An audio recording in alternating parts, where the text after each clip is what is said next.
আসসালামু আলাইকুম, কেমন আছো সবাই? আশা করছি তোমরা সবাই ভালো আছো। আমিও তোমাদের দোয়ায় আলহামদুলিল্লাহ ভালো আছি। তো আজকে আমরা কাঁঠাল কেটে কাঁঠালের এঁচোড় রান্না করব। তো এদিকে কাটাকাটি চলছে। তো ভিডিওটা আমার বেশ কিছুদিন আগের করা। তো যেহেতু এখন পরীক্ষা চলছে আর ফোনটা সবসময় দোকানে প্রয়োজন হয়, এই কারণে আর কি ভিডিও করতে পারি নাই। আর সেটা তোমাদের সাথে শেয়ার করতেও পারি নাই। তো এদিকে কাঁঠালের তরকারি রান্না করার জন্য এদিকে কোটা বাছা চলছে। আর অর্ধেকটা কেটে রেখে দেওয়া হবে, এটা পেকে যাবে এই কারণে। তো আমাদের 3টা কাঁঠাল গাছে খুবই কাঁঠাল ধরতো। তো এই বছরে কাঁঠাল খুব একটা ধরে নাই। তো আমাদের গাছে যতগুলো কাঁঠাল ধরতো, তো আমাদের পাড়ার সবাইকে দেওয়া হতো, তারপরও পুরাতন এতটা কাঁঠাল হতো, কিন্তু এবার অনেকটাই কম হয়েছে। তো যতটুকু হয়েছে এখান থেকে মানুষকে আসলে দেওয়া উচিত, দিচ্ছি আমরা। তো ফল জিনিস সবাইকে দিয়ে খাওয়াটাই বেটার। তো এই কারণে সবাই আমাদের গাছের কাঁঠাল খাই, দেওয়া হয়। তো এই কাঁঠালটা গাছে পেকেছিল, তো সেটাই কেটে নিয়ে আসা হলো। আর গাছ পাকা কাঁঠালের স্বাদ একটু বেশি। তো কাঁঠালটা খুবই ছোট, তো কাঁঠালের সারগুলো খুবই কম হয়েছে। তো সবাই দুটো একটা করেই খাবে। আর যেহেতু যে পরিমাণ গরম পড়ছে, কাঁঠাল খেতেও খুব একটা ইচ্ছে করে না। তো যেহেতু এবার গাছের প্রথম কাঁঠাল খাবো, তো সবাই দুটো একটা করেই খাবে। আর আমাদের গাছের কাঁঠাল বেশ মিষ্টি, খেতে বেশ ভালোই লাগে। তো কাঁঠাল তুলতে গেলে তো হাতের অবস্থা খুবই খারাপ হয়ে যায়, কিন্তু কিছু করার নাই, তুলতে তো হবেই। তো তেল মাখিয়ে এভাবে তুললে আটাটা একটু কম হয়। তো এদিকে খাওয়াও চলছে দুটো একটা করে। তো কাঁঠালের শাক খুবই কম পরিমাণে হয়েছে।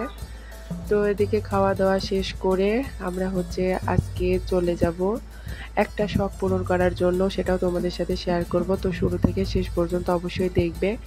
আজকের ভিডিওটা আশা করছি তোমাদের অনেক ভালো লাগবে। আর যদি ভালো লেগে থাকে তাহলে প্লিজ আমার চ্যানেলটা সাবস্ক্রাইব করে আমার পাশে থেকো।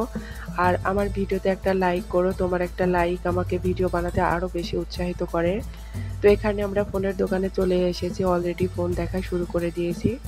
তো অনেক দিন ধরেই ফোন কেনার ইচ্ছে ছিল, কিন্তু হয়ে উঠছিল না। তো আজকে অবশেষে চলে আসলাম ফোন কেনার জন্য। আর যেহেতু একটা ফোন ওর কাছে থাকে, সেটা দিয়ে ভিডিও করা একটু সমস্যাই হয়, এই কারণে প্রতিনিয়ত আসলে ভিডিও আপলোড করা হয় না।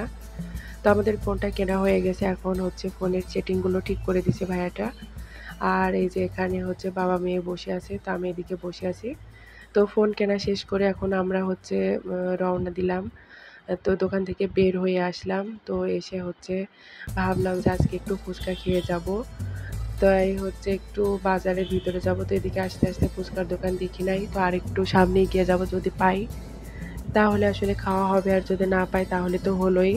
তো গতদিনও পাইনি, তো আমরা এদিকে চলে আসছিলাম অনেক দূর ফুচকা খাওয়ার জন্য, কিন্তু কপালটা খারাপ, আজকে তো কোনো জায়গায় ফুচকার কোনো দোকানে দেখি নাই। তো এই কারণে আর কি বেশিক্ষণ আর দাঁড়ানো যাবে না, যেহেতু বাহিরে প্রচণ্ড মেঘ হয়েছে আর তাড়াতাড়ি বাসায় যেতে হবে। আর মিথিলারও শরীরটা খুব খারাপ, জ্বর এসছে। তো এই কারণে আমরা চলে যাচ্ছি বাসায় যাওয়ার উদ্দেশ্যে। তো আমরা বাসায় চলে এসেছি, এখন তোমাদের সাথে শেয়ার করব। তো আলহামদুলিল্লাহ আলহামদুলিল্লাহ আলহামদুলিল্লাহ যে আমার অবশেষে একটা স্বপ্ন পূরণ হয়েছে। তো আল্লাহর কাছে কোটি কোটি শুকরিয়া যে আমার পার্সোনাল একটা ফোন কেনা হয়েছে। তো আমার একটা ফোন ছিল, সেটা আসলে ক্যামেরার খুবই সমস্যা, একদমই ভালো ছবিও ওঠে না।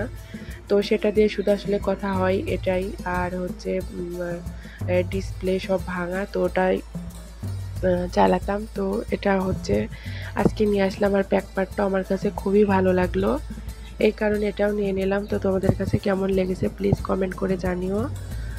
আর ফোনটা কেমন হয়েছে সেটাও জানিও। আর এই ফোনটা রেডমি C30। তো ফোনটা কেমন সেটা অবশ্যই কমেন্ট করে জানিও। তো আর কি বলবো, তোমাদের সাথে কথা বলতে বলতে তো আমার ভিডিও প্রায় শেষের দিকে, দেখা হবে নেক্সট ভিডিওতে। তো তোমরা সবাই ভালো থেকো, সুস্থ থেকো, সুন্দর থেকো। তোমাদের সুস্থতা কামনা করে আজকের মতো এখানে বিদায় নিচ্ছি। আল্লাহ হাফেজ, আসসালামু আলাইকুম।